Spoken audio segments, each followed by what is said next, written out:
एक complex surgery, एक complex case, वक्त बहुत कम, जान जाने की पूरी संभावना है। ऐसे में मनोर मल्टी स्पेशलिटी हॉस्पिटल की टीम एक और जान बचाते हुए नजर आ रही है। Doctor Farooq Ahmed Mannur, founder managing director, doctor Arun Kumar Brar, onco surgeon, doctor Muzammil Ahmed, chief intensivist anaesthetist और डॉक्टर सतीश शरणापा, इंटेंसिविस्ट की टीम तैयारी कर रही है अपने एक नए मिशन की। मिशन जिंदगी बचाओ। पेशेंट है अल्लाह बख्श, 65 साल की उम्र है, जिनकी हिस्ट्री आ रही है चेन स्मोकिंग और अल्कोहल कंजम्पशन की, जिसकी वजह से उन्हें किडनी कैंसर और कई सारे बीमारियों से उन्हें स्टेज अप किया गया है और उनका ये स्टेज 3 चल रहा है। ऐसे में शायद आप सुनते हुए समझ गए होंगे कि ये केस कितना कॉम्प्लिकेटेड है, क्योंकि ऑलरेडी इनका खून पतला हो रहा है और टॉयलेट करते वक्त इन्हें काफ़ी पेन भी होता जा रहा है पेट में, और उनके साथ साथ उनको कई सारे अलग अलग बीमारियां हैं, जैसे कि पल्मोनरी ट्यूबरकुलोसिस, डायबिटीज़, हाइपरटेंशन। यानी कि ये सारी यहाँ पर चीज़ों को डिटरमाइन किया गया है डॉक्टर फारूक अहमद मन्नूर और अरुण बराड़ कैंसर स्पेशलिस्ट के हाथों। पेशेंट की फैमिली अप्रोच करती है मनोर हॉस्पिटल और ये कार्रवाई शुरू होती है। ये केस इतना बढ़ता जा रहा है क्योंकि ये सर्जिकली बहुत ही इंपॉर्टेंट केस है कि कैंसर अब खून में भी पहुंच चुका है और दिल तक ये खून की रवानगी होती जा रही है, जो कि बहुत ज़्यादा रिस्क होता है। 1 सेकेंड का मिसमैनेजमेंट और 95% चांसेस ऑफ डेथ। ये कॉम्प्लेक्स केस है इसीलिए क्योंकि 60 साल की उम्र के बाद अगर कैंसर रहता है तो ये बहुत केस एडवांस्ड आ जाता है, क्योंकि उम्र काफ़ी बड़ी हो जाती है और लोग अक्सर सर्जरी को ऑप्ट नहीं करते बल्कि मेडिकेशन को ऑप्ट करते हैं। ऐसे में केस को समझते हुए, फैमिली का कंसर्न लेते हुए डॉक्टर फारूक अहमद मन्नूर ने इस कार्रवाई को आगे बढ़ाया। अब जब बात आई सर्जरी की, सर्जरी है 3rd स्टेज कैंसर की, लेकिन हेमोग्लोबिन है बहुत ही कम, 5 ग्राम्स पर DL, और ट्यूबरकुलोसिस भी है साथ में पेशेंट को। इन सारे रिस्क को मद्देनजर रखते हुए फिर भी सर्जरी की गई। Doctor Arun Kumar Brar cancer specialist ने बखूबी अपना रोल निभाया है। ये अल्टीमेट प्रूव है कि आने वाले वक्त में कैसे भी सर्जरीज रहो, मनोर मल्टी स्पेशलिटी हॉस्पिटल आप सबके लिए तैयार है। उम्मीद और दुआ आप करें ऊपर वाले से, लेकिन अपने केसेस को रिजॉल्व करने के लिए आपके पास एक शानदार टीम भी होना ज़रूरी है, जो नज़र आ रही है मनोर मल्टी स्पेशलिटी हॉस्पिटल में। इसी बात को चलते हुए एक स्पेशल प्रेस कॉन्फ्रेंस रखी गई थी। आइए देखते हैं इस प्रेस कॉन्फ्रेंस के शॉर्ट हाइलाइट्स। अस्सलाम वालेकुम वरहमतुल्लाहि वबरकातुहू। मैं doctor Farooq Manur multi speciality hospital Gulbarga से बात कर रहा हूँ। आज एक जो प्रेस मीट है, इसका रीज़न ये है कि एक 65 ईयर ओल्ड अल्लाह बख्श पेशेंट जो अफजलपुर तालुके से है गुलबर्गा के, kidney cancer, advance kidney cancer stage 3 में रहते हुए जो उम्मीद छोड़ दिया था अपनी ज़िंदगी का। काफ़ी सारे गुलबर्गा में इधर उधर फिर के जो है ना, ये बेंगलुरु में, हैदराबाद में सर्जरी कराने के लिए बोले थे, लेकिन वो लोग वहाँ जा नहीं सकते थे। तो जब मनूर हॉस्पिटल को आए तो हम लोगों ने जो है ना उसको प्रॉपरली डायग्नोसिस करके, प्रॉपरली प्री ऑपरेटिव मैनेजमेंट पूरा अच्छे से करके अल्हम्दुलिल्लाह 8 आवर्स की एडवांस किडनी सर्जरी हुई है।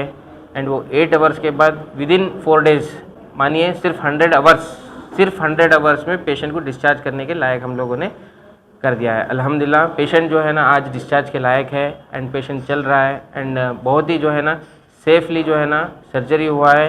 एंड जो चैलेंजेस थे इस चीज़ में, 1-2 जो मेजर चैलेंजेस जो बोल सकते हैं, जब किडनी में कैंसर जब डायग्नोसिस हुआ तो ये कैंसर और फैला है कि देखने के लिए जब हम लोगों ने छाती का CT स्कैन किया, ब्रेन का CT स्कैन किया, तो ये पता चला कि छाती में उसको TB भी है, एक्टिव TB। जो एक्टिव TB रहते हुए किडनी का सर्जरी करना, कोई भी सर्जरी करना एक्टिव TB रहते हुए बहुत ही रिस्क था।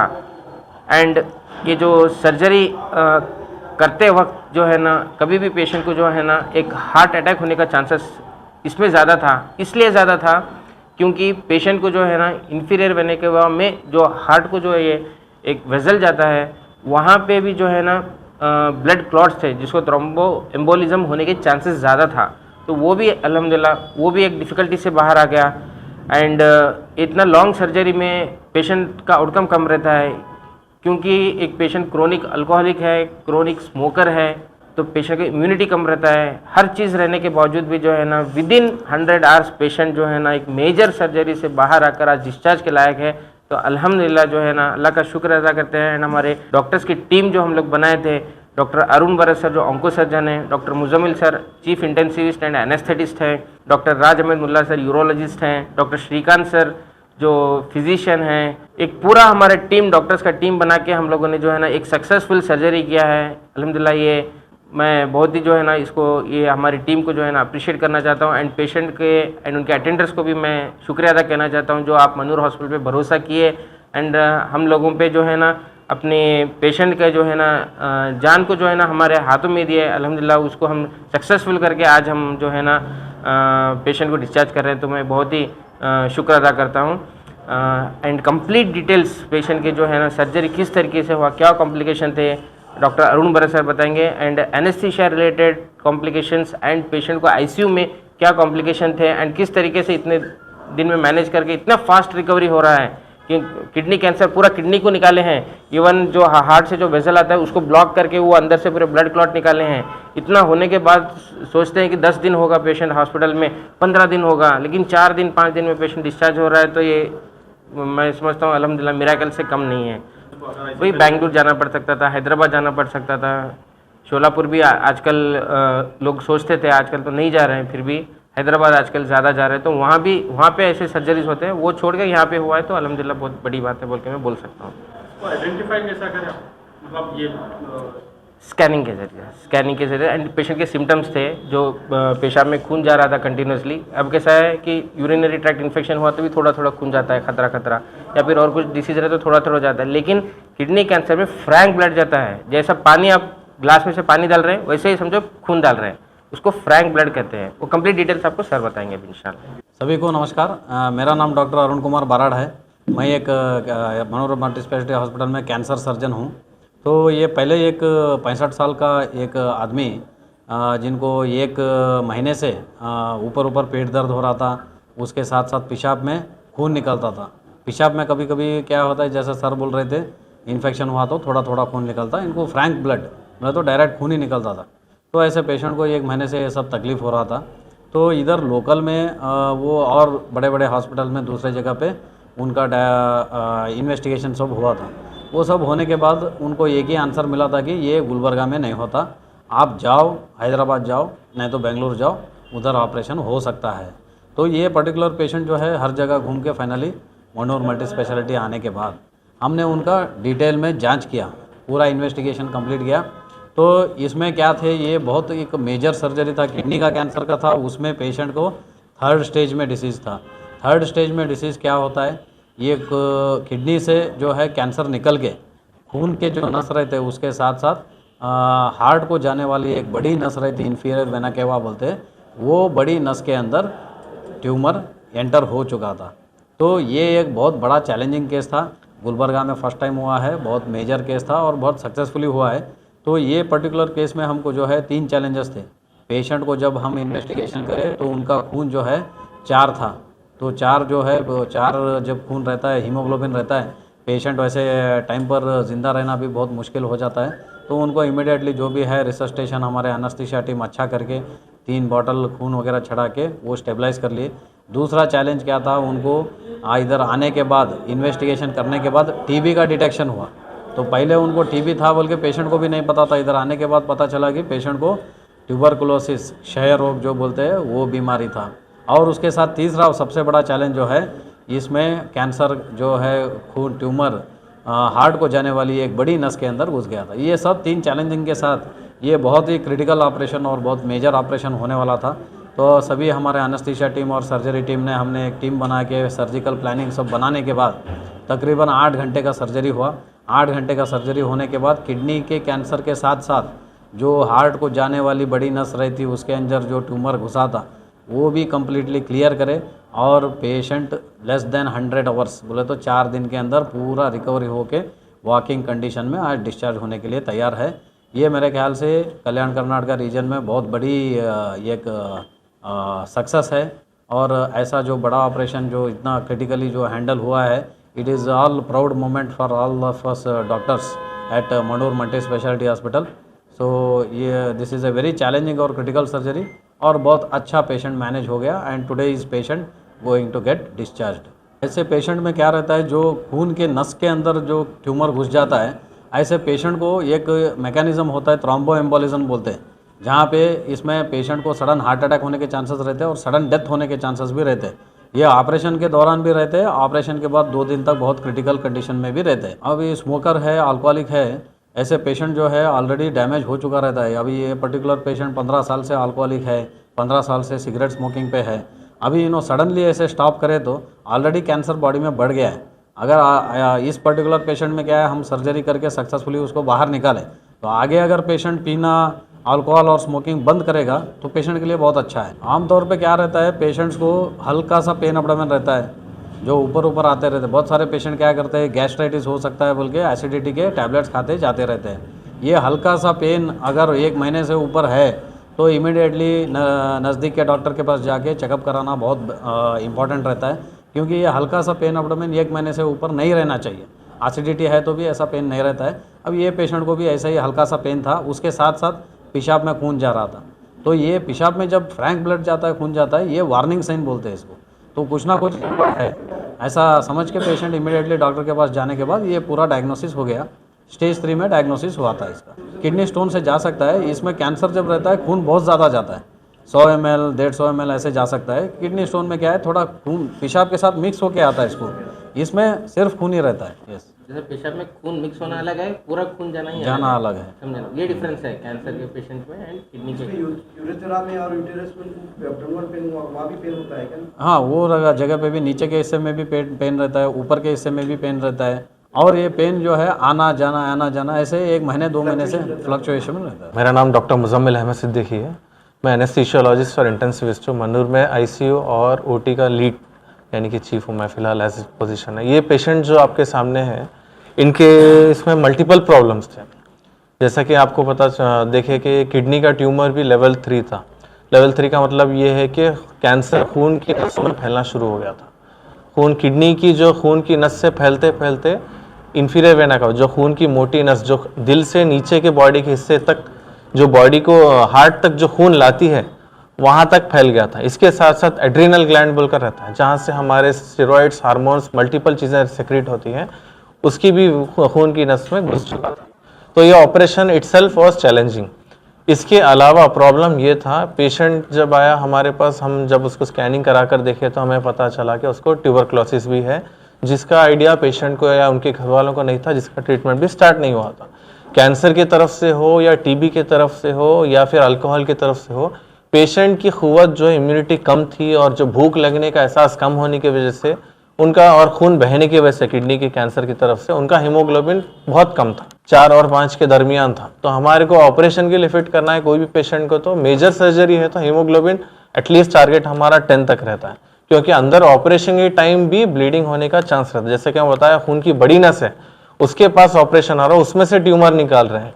एक तो ये रहता कि सडनली ब्लीडिंग होकर पेशेंट की टेबल पर जान जाने का रिस्क रहता। दूसरा, ये जो कैंसर का जो पार्टिकल जो भी है, थ्रोम्बस जो भी है, वो भी फिर वापस लंग में जाके सडनली ब्लॉक करके जान जाने का रिस्क रहता है। तो पहले हम क्या करें, उनका ब्लड ट्रांसफ्यूजन स्टार्ट करें, टीबी की ट्रीटमेंट स्टार्ट कर दिए, क्योंकि अल्कोहलिक हैं, ऑलरेडी इनका लीवर का प्रॉब्लम रहता है, किडनी भी एक ही काम कर रही है, तो उनको दवाइयाँ भी ज़्यादा देंगे तो किडनी भी फिर फेल होकर डायलिसिस पे भी जाने का रिस्क था।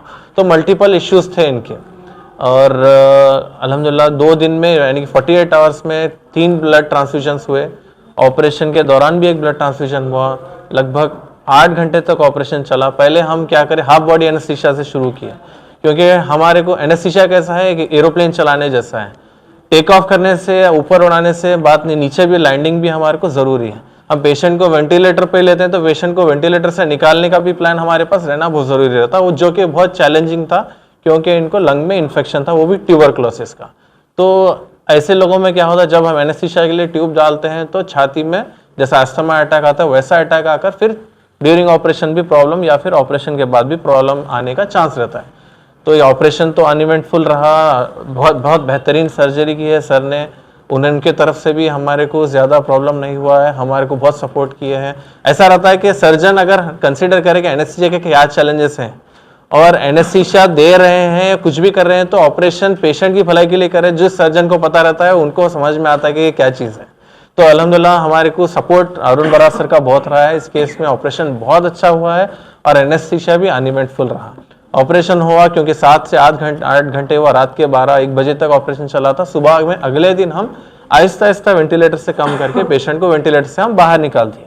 पेशेंट पूरा तरह होश में था और बात करने के इसमें था। उसके बाद और एक चीज़ थी, ब्लीडिंग होते होते क्या हुआ था, पेशाब की थैली में भी बड़ा ब्लड क्लॉट आके बैठ गया था। जो पेशाब आने के लिए जो पाइप की थैली डालते हैं वो भी ब्लॉक कर रहा था। क्योंकि मेजर ऑपरेशन हुआ था तो फिर हम एक 36 आवर्स 24 to 36 आवर्स गैप देकर फिर हम दूसरा ऑपरेशन भी किया। यानी कि in day span of 4 to 6 days 2 operation हुए हैं इसी सेम पेशेंट के, जिसकी इम्यूनिटी इतनी कम थी, जिसमें इतने सारे प्रॉब्लम्स थे एज के फैक्टर को छोड़ते हुए। अल्हम्दुलिल्लाह इंट्रा ऑप अनइवेंटफुल था, पोस्ट ऑप भी रिकवरी अच्छी थी। एंटीबायोटिक मैनेजमेंट हो, एंटी ट्यूबरकुलर ट्रीटमेंट हो या फिर किडनी को ध्यान में रखते हुए जो भी ट्रीटमेंट करना है सब हमारे तरफ से सब अच्छा हुआ है। पेशेंट अभी हेल्दी है, फिट है डिस्चार्ज के लिए। नहीं, आरसीसी का तो डायग्नोसिस जैसा सर बताया डायग्नोसिस हो चुका था ऑलरेडी, लेकिन उसके साथ साथ अगर हम गड़बड़ी में लेते तो पेशेंट की जान को खतरा था, क्योंकि इनको टीबी है पता नहीं, उसका ट्रीटमेंट रहता, उससे एक्सपोजर हमको हमारे स्टाफ को भी का एक रिस्क रहता है। तो पूरी सर्जरी N95 मास्क पहनते हुए ऑपरेट किए, समझ लो अब 6 से 8 घंटे ऑपरेशन जो चला है।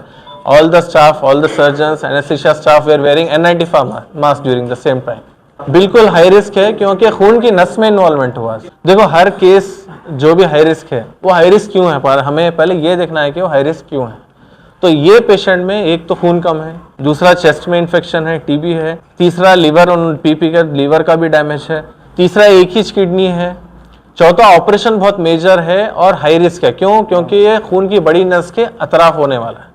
और जैसे ही ये जो एड्रिनल ग्लैंड की तरफ जब ऑपरेशन शुरू हुआ, अचानक से बीपी शूट अप हो गया पेशेंट का, क्योंकि सारे हार्मोन्स एकदम से ग्लैंड हाथ लगाती है एकदम से जो है सेक्रेट कर दर देता, बीपी शूट अप हो गया। तो ये हर चीज हमारे को मैनेज करके लेके चलना, हमारे को आगे का देख के इंट्रा ऑप प्री ऑपरेटिवली क्या करना है जो ऑपरेशन के दौरान और ऑपरेशन के बाद भी हमारे को पेशेंट की सेफ्टी मद्देनजर रखते हुए हम स्टेबलाइज किए थे। देखो ओवरऑल मैं बता रहा हूँ, इतना मेजर सर्जरी अगर हम ऑप्टिमाइज नहीं करते पेशेंट तो इंट्रा ऑप भी कुछ भी हो सकता, इतना करने के बावजूद भी हो सकता था, क्योंकि ये मेजर वेजल के आसपास है, कभी भी ब्लीडिंग ज्यादा हो जाए या फिर ब्लॉक चले जाए तो वो तो हमारे हाथ से फिर चले जाता। लेकिन अल्हम्दुलिल्लाह वो तो अवॉइड किए हैं, करते हुए पूरा ऑपरेशन हुआ। तो ये हाई रिस्क इसलिए था कि जैसा रहता है अभी छाती के नीचे वाला जो बदन का हिस्सा रहता है, इधर से जो भी खून है रिटर्न जाने के लिए एक ही एक बड़ी नस रहती है, उसको इन्फीरियर वेना केवा बोलते हैं। तो ये नस के थ्रू से ही जो भी नीचे का हिस्से का खून है वो हार्ट को पहुंचता है। अभी इसमें मेन चैलेंज क्या था बोले तो इसी नस के अंदर ट्यूमर था। तो ये नस के अंदर कट करके उसको, ये नस को तो हम हटा नहीं सकते, ये नस तो बहुत ज़रूरी है बॉडी के लिए। अगर ये नस हटा दिए बोले तो आदमी ज़िंदा नहीं रहता। तो ये नस के अंदर से ट्यूमर निकालना है और नस को एक मिनिमम जो है मिनिमम से मिनिमम पीरियड के लिए बंद करके वो पीरियड के अंदर ही नस को कट करके ओपन करना है, ट्यूमर बाहर निकालना है, फिर वो नस को रिपेयर करके फिर नॉर्मल ब्लड फ्लो के लिए रखना है। तो ये जो ड्यूरेशन रहता है इसको जल्दी से जल्द करना पड़ता है, ज़्यादा हम इसके लिए टाइम वेस्ट नहीं कर सकते। तो ये बहुत क्रिटिकल था और इसमें क्या है खून ज़्यादा जाने का एक डर भी रहता है। ऑलरेडी पेशेंट का हीमोग्लोबिन 4 था, उसके ऊपर पहले सर्जरी के पहले 3 खून चढ़ा दिए थे, हीमोग्लोबिन एक लेवल पे आया था। और सर्जरी में ब्लड लॉस अलग रहता है। ऐसे जो कैंसर्स रहते हैं जो नस के अंदर घुसे हैं तो आजू बाजू के ऑर्गन्स को भी टच करके रखे हैं, तो ऐसे इसमें क्या है सर्जरी करने के टाइम में ब्लीडिंग होने का रिस्क बहुत बड़ा रहता है। तो ये नस के अंदर ट्यूमर जाने की वजह से किडनी तो हम वैसे भी हटा लेते हैं, बट ये बड़ी नस को जब हैंडल करते हैं ऐसे टाइम में वो अगर ट्यूमर का टुकड़ा थोड़ा भी अगर ब्रेक अवे होकर हार्ट में पहुँच गया तो हाँ पेशेंट को सडन हार्ट अटैक होने के चांसेस रहते हैं, थ्रोम्बोएम्बोलिज्म होने के चांसेस रहते हैं और पेशेंट सडन अनस्टेबल डेथ होने के चांसेस भी बहुत ज़्यादा रहते हैं। सो ये सब क्रिटिकलिटी हमने स्टडी करते हुए हमारे टीम के साथ पूरा डिटेल में डिस्कस करके उसके बाद उसके लिए क्या क्या प्लान चाहिए, सर्जिकल प्लान, एनेस्थेटिक प्लान, ये प्लान पूरा प्लानिंग ये 2 दिन से कंप्लीट करके उसके बाद ही हम ये 8 घंटे का जो है सर्जरी सक्सेसफुली आज करके patient is recovered very well and is ready to get discharge. Sir ये इसमें मेजर डिफरेंस ये है कि हार्ट को जाने वाली जो बड़ी नस है वो नस के अंदर ट्यूमर निकालने वाला जो सर्जरी हुआ है ये पहली बार हुआ है, कल्याण कर्नाटका रीजन में बहुत पहली बार हुआ है। और इसके लिए क्या है सर्जरी करने का रिस्क और सर्जरी के दौरान वो रिकवरी का कैसा रहता है रिस्क, वो सब पेशेंट और पेशेंट अटेंडर्स को बहुत अच्छा समझाने में doctor Farooq has taken a lead, because उनके कॉन्फिडेंस के ऊपर ही, उन्होंने बताने के कॉन्फिडेंस के ऊपर ही आज पेशेंट जो है फुल्ली कॉन्फिडेंट होके, उनके अटेंडर्स भी फुल्ली कॉन्फिडेंट होके ये सर्जरी के लिए रिस्क उठाते हुए आगे बढ़े। और जब अटेंडर्स इतना रिस्क लेके उन्होंने कॉन्फिडेंटली आगे बढ़ते हैं तो सर्जन्स का काम आसान हो जाए। अभी ये ओवरऑल ट्यूमर आईवीसी का जो मतलब मेन नस है उसका ट्यूमर निकालने के लिए हमको तकरीबन 1 घंटा लगा। 1 आवर। यस, वो रोक के रखना ज़रूरी था 1 घंटा।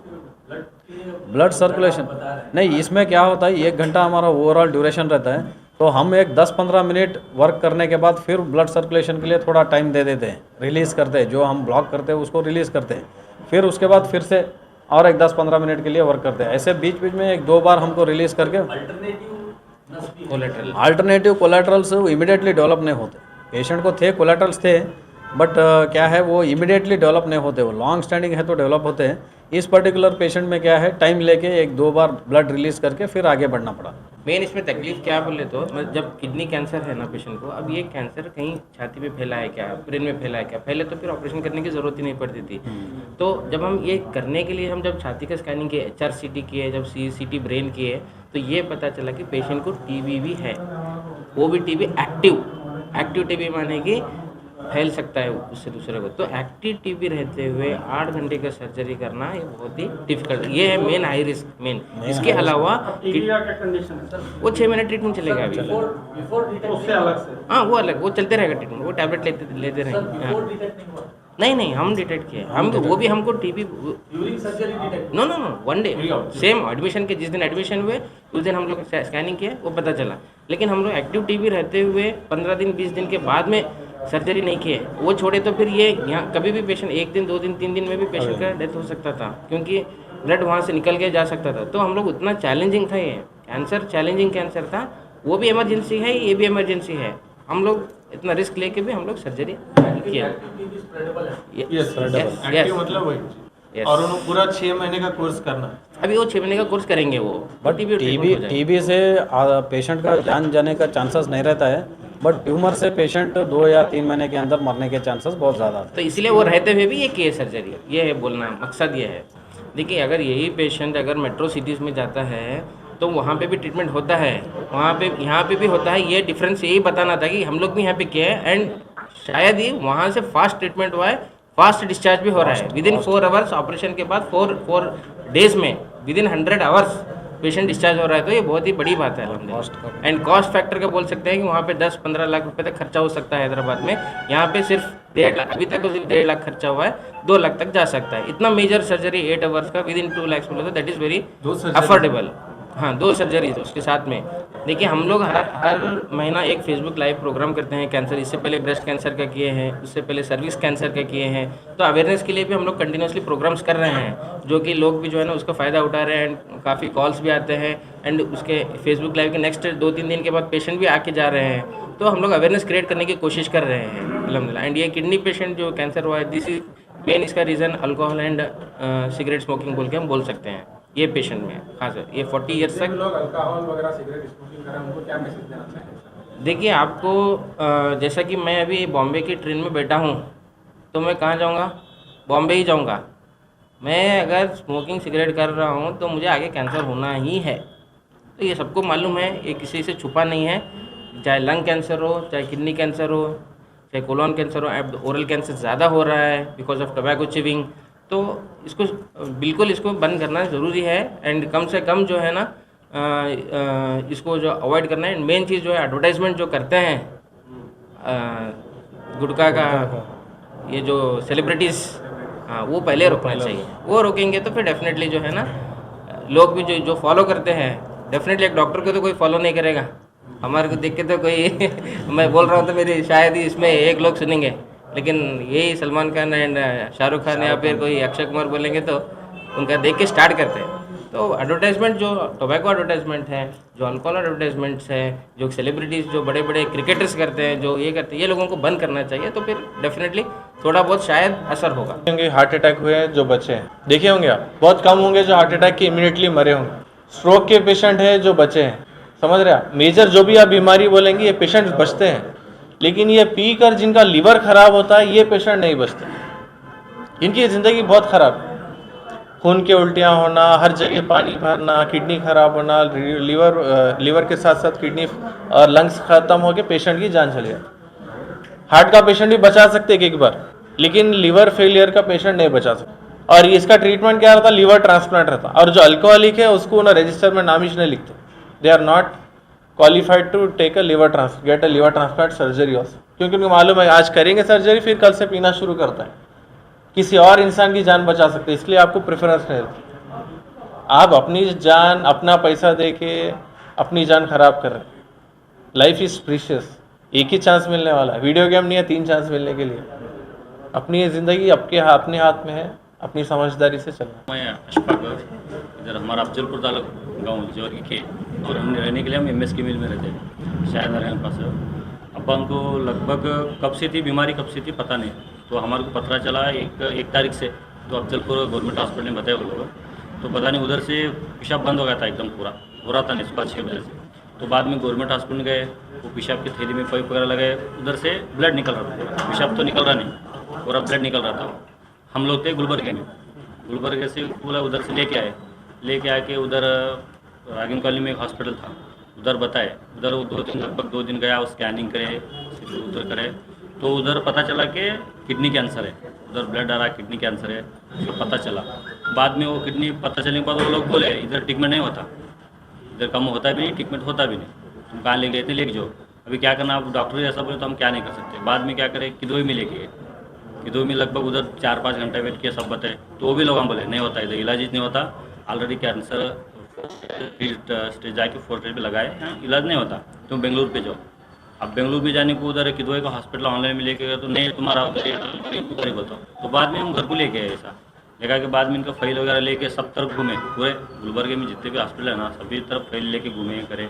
बाद में मनोर हॉस्पिटल में आया, आपको फारूक सर से मिला, बाद में रिपोर्ट वगैरह बताए सब करे, तो बाद में लेके आओ पेशेंट को टेस्टिंग करने के बाद में मैं बोलता हूँ बोल के लेके आए, सब बताए करे, बाद में बोले ऑपरेशन होता बोले। तो बाकी हॉस्पिटल में गया था मैं, ऐसा नहीं कि ट्रीटमेंट होता नहीं, हैदराबाद जाओ पुणे जाओ बोले थे, लेकिन खर्चा बहुत होता था, 15 लाख 20 लाख 12 लाख बोलते, उतना हमारा नहीं हो सकता उतना इलाज पैसा दे के, तो मैं कुछ भी नहीं, इसलिए क्या घर पे ला के बैठा था। बाद में मैं फाइल लेके आया, पहले देखा नहीं, सर से मिला, बाद में मिलाए ला को ट्रीटमेंट कराए, कुछ हमारे को पैसे का भी कुछ बोले नहीं, ट्रीटमेंट करेंगे बाद में देखेंगे, थोड़ा तुम्हारे रेंज में ही करेंगे बोल के पहले हमारे रेंज में ही करे। कितना कॉस्ट कितना खर्चा है? अब तक 1-1.5 लाख रुपये भरा हूँ मैं, अभी आगे का बोले 1-1.5 लाख तो अभी भरा हूँ, डिस्चार्ज करते हैं पे कितना। ट्रीटमेंट कैसा हुआ अभी आपको, क्या लगता ट्रीटमेंट अब सामने से अच्छा है क्या, अभी पहले डिफरेंट, पहले का तो छोड़ो आप, उससे पहले तो अभी ये प्रॉब्लम हुई बात, तो उनको बहुत प्रॉब्लम था, सुकून से बैठ सकते थे ना, चीज़ पूरा ब्लड ही जा रहा था, खून बंद होके हम घर में एक दिन ले जाए तो घर भर के चिल्लाते घूमते थे। अब चिल्लाते घूमते हम घर पे तो नहीं रह सकते थे, हॉस्पिटल बता नहीं है, दूसरे हॉस्पिटल ले गए तो 10 लाख 12 लाख रुपए बोल रहे, हम कहाँ भी लेके नहीं, 10 लाख 12 लाख हम नहीं जा सकते थे। अभी मनोर हॉस्पिटल नहीं बोल के हमारे हिसाब से उन्होंने रेंज में करीम बोल के आज की डेट में और अब्बा ने जिंदा हैं। अगर मनोर हॉस्पिटल नहीं होता तो हम दूसरे तरफ बताते थे नहीं, हमारा इलाज होता था नहीं, और हमारे अब्बा इतने दिन रहते थे भी नहीं। क्या वजह है आपके डैडी को ये बीमारी लगने की, क्या वजह? उन्होंने कंटिन्यू ड्रिंक करते हुए, पहले हम बचपन ही थे जब से उन्होंने ड्रिंकिंग स्मोकिंग गुटखा तंबाकू कंटिन्यू खाते, और ड्रिंकिंग ऐसा करते। अभी आपको तमाम लोग देख रहे हैं, हाँ, क्या मैसेज देंगे गुटखा तंबाकू खाने वाले, ड्रिंक करने वाले लोगों को? गुटखा तंबाकू तो खाना ही नहीं सर, वो तो सबको आपको पता है, खाना भी नहीं, खाए तो ऐसा प्रॉब्लम होता। अभी कैसा इनका पूरा खाते कैसा ड्रिंक, हैवी ड्रिंकर का, थोड़ा बहुत ड्रिंकर नहीं, हैवी ड्रिंक करते थे। क्या करते क्या? पहले माला के पास काम करते थे, अशोक विद्यार बोल के हैं स्टेशन गानगापुर, वहाँ काम करते थे। हाँ, उधर उन्हें खड़ी मशीन में ऑपरेटिंग करते थे। आप क्या करते? मैं फाइबर फील्ड में करता हूँ, मेरे को 25,000 पगार है। मैं उधर गोवा में तो इतने दिन था, आपको मैं 1 ही महीना हो गया था। तो मनोर हॉस्पिटल का आपको नाम किस तरीके से पता चला, कौन यहाँ पर आपको प्रेफरेंस किया? हमारे बबलू भी बोल के हमारे दोस्त हैं, बबलू बोल के, तो डॉक्टर साहब के पहचान से है, मेरे को मनोर हॉस्पिटल था, उनको पहचान था, बाद में आए उन्होंने बताया हमारे बबलू बोल के हैं, इधर ही हैं। तो आप फारूक मनोर साहब को और उनकी डॉक्टर्स की टीम को आपके वालिद साहब के ठीक होने पर क्या कहना चाहिए? मेरे ज़बान से ये शब्द नहीं है, मैं क्या बोलूँ उनकी तरफ से, ऐसे कि हॉस्पिटल आगे बहुत आगे बढ़ेंगे उतना ही। और ये हॉस्पिटल के जैसा दूसरे हॉस्पिटल मैं भी बताया हूँ, ये हॉस्पिटल जैसा ट्रीटमेंट किधर भी नहीं है, और इस ट्रीटमेंट से अच्छा रिस्पॉन्स अच्छा है। अगर डॉक्टर तुम बोले दूसरे डॉक्टर में गएंगे नहीं, इतना होता 10 लाख होता 12 लाख होता, अगर उसमें उधर से मरे तो मरे बोल के पेशेंट लेके जाते घर को। अब इन्होंने क्या बोले मेरे को, पहले ट्रीटमेंट करो, पैसे का देखेंगे बाद में, पहले सक्सेस होने दे, पैसे का हम बाद में बोलते हैं, पहले जान तो बचने दे, बाद में पैसे दो बोलते हैं। तो आज तक हमारे पैसे का प्रेशर आया नहीं कुछ, हम जितना भर रही उतना ही पैसे ले रहे। पूरे सर्जन डॉक्टर्स कैसा सपोर्ट करेंगे? सब सपोर्ट अच्छा है, सभी लोग अच्छा है, डॉक्टर पकड़ के सब पकड़ के, और हर एक चीज़ नर्स वगैरह पकड़ के अच्छा ट्रीटमेंट विद इन सेकंड में ट्रीटमेंट क्या बोलना है डॉक्टर के होंगे मनु दवाखाने के होंगे हमारे बेटा सब बोल चुके हैं उनको ऐसा तो अल्लाह को मैं दुआ मांगता हूँ इनका दवाखाना भी आगे बढ़ूँ दे अल्लाह में इनको बहुत शुक्रिया रखेंगे और उनका दिमाग और भी तेज बढ़ेंगे बोल के अल्लाह को दुआ करता हूँ इतना बोल के मैं आइंदे से नहीं पीऊँगा तो गया गलती हुआ हमारा अक्लता मेरा ये सत्ता महसूस होता वो है सब आइंदे से हम नहीं पीते अल्लाह में कहते देंगे अच्छा रहेंगे वो किसी ने जाइए सब नहीं पी क्या कहना चाहते हैं अल्लाह को दुआ मांगते हो फारूक साहब अभी दुनिया में कर्नाटक में उनका नाम पहले नहीं बोल के दुआ करते थे कोई किसी को हमारे ऑपरेशन होऊंगा लेकिन वो किडनी कैंसर है वो है आदमी इसमें बचता नहीं बोल के हम भी हैबत पड़े थे वो हमारे बेटे को पूछा था क्या बोले डॉक्टर बोलते कुछ नहीं होता ऑपरेशन में तो कुछ बोले नहीं हैबत पड़ने का नहीं आराम होते ऐसा बोले ऑपरेशन हुए के बाद बोले मनोर का रिकॉर्ड कर्नाटक में रहने बोल के अल्लाह को दुआ करती है अल्लाह को और चाचा ऑपरेशन से पहले क्या सोचते थे तुम क्या होगा आगे बोल के क्या सोचते थे ऑपरेशन हम से बोले पहले? नहीं उनको कुछ नहीं सर आगे कहे बोले को मेरे को पेशाब में एकदम फास्ट खून जाने में इसमें गारंटी नहीं बचता इन्होंने क्या ही बोले मैं बच्चे की छुपा के रख रही मैं तो इसमें नहीं बचता इन्होंने छुपा के रख रही मेरे को बोल के मैं पूरा एकदम आदमी अफसोस हो गया रात में नहीं भी यही बचता सोचते थे सोते जब भी यही सोचते थे हाँ यही सोचता नहीं हम इसमें नहीं बचते हमारे बच्चे चुप झूठ बोल रहे क्या छुपा के रख रहे इन्होंने क्या ही बोल रहे मैं इसमें बचता नहीं क्या ऐसा कौन जा रहा है ऐसा हो रहा है इसी में क्या बचता बोल के मैं ऐसा सोची देखो साहब यहाँ मनोर तो अब कैसा महसूस हो रहा अभी क्या ना साहब पूरा हो गया ठीक है